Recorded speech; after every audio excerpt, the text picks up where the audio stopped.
think it's very important to see what happens after events like the Fort Hood massacre, because what we find is that Muslims do an outstanding job of pressuring people to keep them from examining the true teachings of Islam.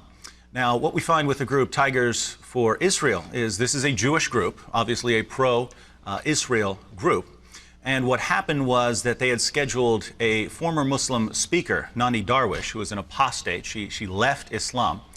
They had scheduled Nonie Darwish to come to Columbia and Princeton universities to speak to people about Islam.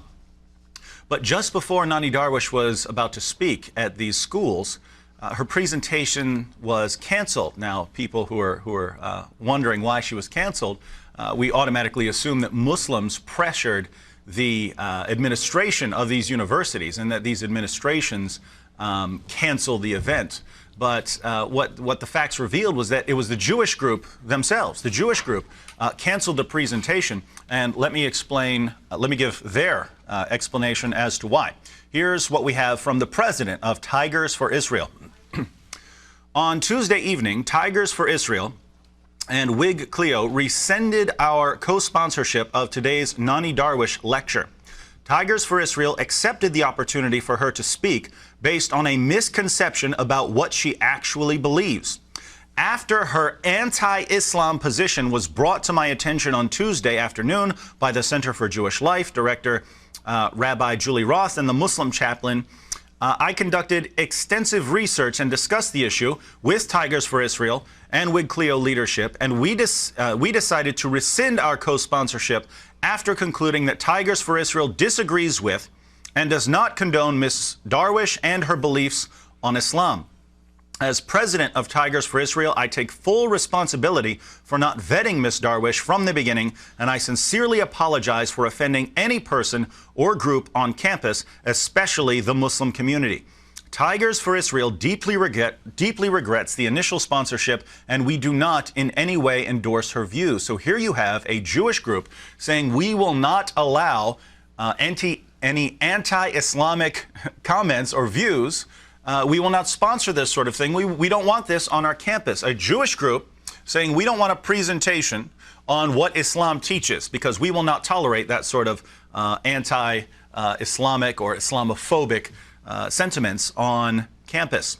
Now, the reason this is disturbing, especially for anyone who's studied the Muslim sources, is that what Muhammad taught about the Jews is very, very disturbing. Just let me give you a few quotations from Muslim sources, the Quran and the most reliable hadith, about Muhammad's view of the Jews. In Surah 5:51, "O you who believe, do not take the Jews and the Christians for your friends. They are friends of each other. And whoever amongst you takes them for a friend, then surely he is one of them. Surely as Allah does not guide the unjust people. Do not become friends with Jews." 564, "And the Jews say the hand of Allah is tied up. Their hands shall be shackled, and they shall be cursed for what they say. Nay, both his hands are spread out. He expends as he pleases, and what has been revealed to you from your Lord will certainly make many of them increase in inordinacy and unbelief. And we have put enmity and hatred among them," the Jews, "till the day of resurrection." There's enmity and hatred among the Jews until the day of resurrection. 582, "Thou wilt find the most vehement of mankind in hostility to those who believe to be the Jews and the idolaters." The biggest enemies of the Muslims, according to the Quran, you'll always find to be the Jews and the polytheists. And of course, we can't forget Surah 929 and 930. According to Surah 929, Muslims are commanded to fight both Jews and Christians, and the next verse tells us why. It's because of our beliefs. Jewish and Christian beliefs force Muslims to fight us, and the Muslims are told to fight us until we are subjected to Islamic rule. Now, in the Hadith, we find some other interesting things. I'll just read two or three very quick passages. According to Sahih al-Bukhari, "Once the Prophet went out after sunset and heard a dreadful voice, and he said, 'The Jews are being punished in their graves.'" If you hear a strange voice outside, it's because Jews are being punished in their graves. Also in Sahih al-Bukhari, Allah's apostle said, The hour will not be established until you fight with the Jews. And the stone behind which a Jew will be hiding will say, "O Muslim, there is a Jew hiding behind me, so kill him." So, I mean, part of the goal of Islam is to ultimately conquer the Jews to such an extent that Jews are hiding. They're hiding anywhere they can. And wherever they try to hide, inanimate objects are crying out, "Here's a Jew, he's hiding, come kill him." These are not unreliable sources. This is Sahih al-Bukhari, and it's multiple times. It occurs multiple times in Islam's most trusted sources. So I would ask any Jews who may be watching, are you against these claims? Are you against these claims? Are you for these claims? There are only three possibilities. You're either for the claims, or you're against the claims, or you really don't care one way or another. You're fine with them. But what we find from Jewish groups on campuses is we will not allow anyone to speak against these Muslim views. Well, what are you thinking? What could you possibly be thinking?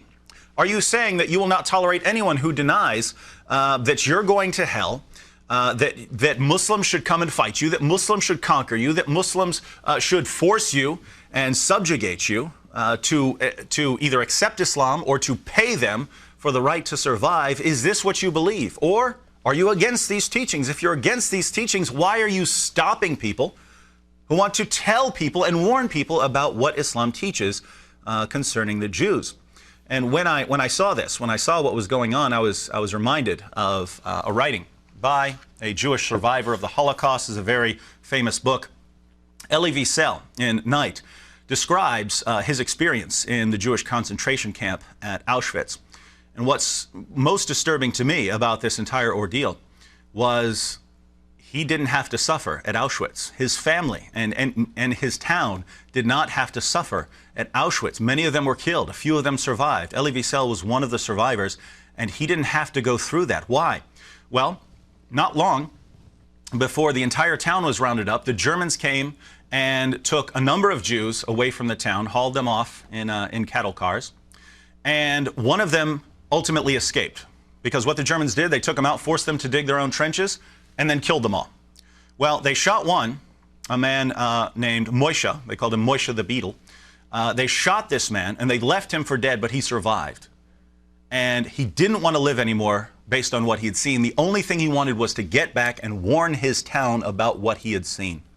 So he got to the town, and he kept warning them and telling them, "I'm telling you what these Germans are doing. They're taking us to kill us." No one believed him. No one believed him in the town. "What do you mean the Germans are coming to do this?" The Germans?